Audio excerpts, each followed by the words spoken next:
Good afternoon. Thank you all for being here this afternoon. Obviously, when your football season ends in November, it's not a good thing. And very disappointed with our performance this football season. That being said, I have great amount of respect for the young men on this football team and what they do each and every week. It's not easy being a student athlete, competing at this level, balancing what they balance, and just a great amount of respect for the young men on this team that do that. I believed in Kliff Kingsbury when we hired him in December 2012, and I believe in Kliff Kingsbury today. I look forward to future success under his leadership as we move forward. I'm confident that there are much better days ahead for Texas Tech football. Again, disappointed with where we are today, but optimistic about our future. And with that, I'll stop and happy to entertain any questions that you may have. When will you have your end-of-season meeting with Kliff? You know, Kliff and I meet on a regular basis, and we've met a few times over the course of the past week. We met yesterday for a considerable amount of time, and we're in a period of self-evaluation right now. Spending a great deal of time evaluating where we are and why we are in this position today, as well as the future plans and how we're going to continue to take steps forward to get to a better place quickly. So it's ongoing, but we met as recently as yesterday, and we'll continue to meet in the month ahead. But definitively, he will return next season. Absolutely. As I said, I believed in him December 2012 and believe in him today and know that there's a much better future ahead. What gives you the optimism that you believe there's a greater future ahead? Well, there's a lot of things. When you find yourself in a position as we are today, it causes you to pause and to look at everything that is happening on the field and off the field in all aspects of this program.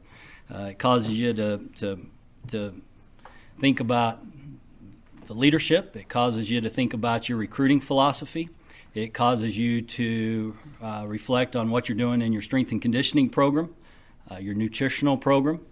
How are we teaching young men to be successful, to compete? What are we doing in all three phases of the game? At the same time, you know, it points to a lot of things that are being done the right way within this football program today. This program is being run with a commitment of doing things the right way each and every day. This program is being run by men of character that are treating the young people involved in this program and everybody associated with this program with a great deal of respect. It's a program that is being executed each day with values that are in alignment with Texas Tech University. There's a standard that has been set within this football program for young men, and they comply with that standard to participate. And Don mentioned that in his column this morning in the paper that I read. There are a lot of positive things going on within this Texas Tech football program that will lead to long-term success. But obviously there are improvements that have to be made to get better on the field. Any specific improvements that you've talked about? Well, I think as we've discussed, you look back over the course of the last 4 years, and I think there have been decisions and improvements that have been made that we will see the results of in the years ahead of us. I think when you look at recruiting, a change was made 2 years into Kliff's leadership here on how we focused our recruiting efforts and initiatives. The first year he was putting together a staff trying to put together a recruiting class. In year two, it was highly focused on 2-year transfers. And after that, we took a step back and started focusing on high school recruits and prospects, started giving great emphasis on the state of Texas and the contiguous states around. If you look at the 2015-2016 recruiting classes, you'll see that 40 of the 50 signees that we've had are from the state of Texas. 44 of the 50 are from Texas, Oklahoma, Louisiana. So there's a sharp focus in our recruiting efforts that I think we saw some of those young men perform exceptionally well this year, and think we'll see results of that focus in future years as well. We'll have 72 scholarship players on our campus this spring for spring football practice. That's a significant number. That's a great advantage for us with the 18 or 19 returning starters that we have. So that gives me reason for optimism. You look at the changes in our strength and conditioning program. This will be the second year under the leadership of Rusty Witt. Coach Witt has done an exceptional job. I think he's one of the best in the business at what he does. We saw tremendous gains last year in our strength and conditioning performance numbers. We saw a team that gained over 650 pounds collectively. Coach Witt is doing good things in strength and conditioning, and I think we'll continue to see positive results in his second full year with us.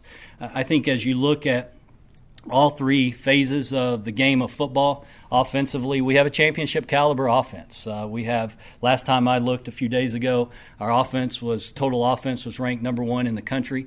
And, you think about the phenomenal quarterback that we had leading us this year. And we did a lot of that through the air. Our run game was ineffective at times, and you got to be balanced. So you think with a balanced running game, with the scheme that we have, what our offensive production could be, one that's already one of the best in the country today. We return all of our offensive linemen with the exception of Balin Brown. I think we saw in the last half of the season DeLeon Ward and what type of runner he is. So that gives me great optimism that we'll have a balanced attack as we go forward. Defense, we're not very good. We're not going to achieve at the level that we expect to achieve. We're not going to have the results that we expect to have with the defensive performance that we've put on the field. And that's got to improve. And Coach Kingsbury and I have spent a considerable amount of time talking about that. I think the continuity in scheme, the continuity in staff is important. And I think as we move forward, you will see Coach Kingsbury become much more involved and engaged on the defensive side of the ball than he's ever been as a head coach up to this point in his career at Texas Tech. So I would look for Coach Kingsbury to have much greater involvement and engagement on the defensive side of the ball beginning this spring as this football program moves forward. And I think, obviously he's got an eye as to how to dissect defenses from an offensive perspective, and I think there are a lot of elements and things that he can bring to the defensive side of the ball that can have an immediate positive impact on us. So all those things give me reason to be optimistic about our future. Kirby, in the position that you're in, you obviously have to have the temperament to be able to take in all 4 seasons as a whole, not just one game. But coming off of the loss to Iowa State and then moving into the final regular season game against Baylor, would you say there was much riding on that game against Baylor as far as Kliff's future and being able to secure, a vision moving forward that you could ride momentum into next season? Yeah, that's a really good question, Andrew, and I think you're exactly right. In this position, you're aware that there are going to be emotional highs and there are going to be emotional lows, but decisions as to the future of a particular program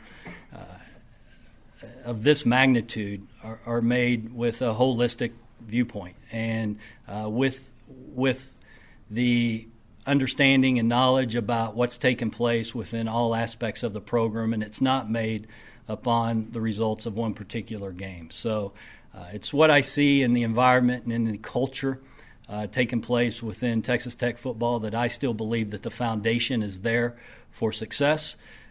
That being said, none of us are happy, believe me, with standing here at a 5-7 season. Our season is over. You turn in the pads in November. That's not a good thing, and don't plan to be in this position again.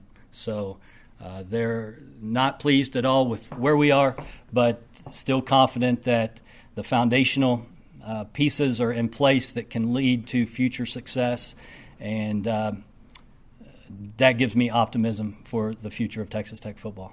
With that said, do you foresee any changes with the current staff, or do you want this staff you want everybody to stick together for at least next year?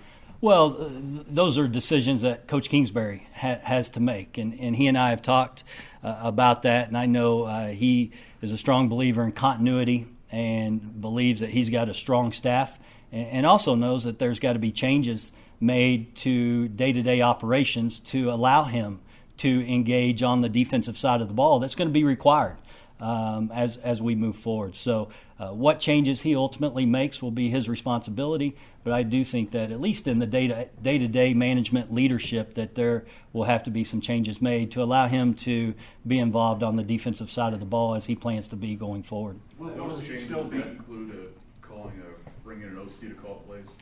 You know, I again, we're in a period of self-evaluation right now, Aaron, and I would anticipate that Coach Kingsbury will continue to be our play caller on game days. I think he's the best in the country at that. But obviously, the day-to-day involvement on the offensive side of the ball, he can't continue to be as engaged each and every day to focus on the defensive side of the ball as he plans to going forward. So those decisions will be made in time, but I would expect Coach Kingsbury to continue to be our play caller on game days.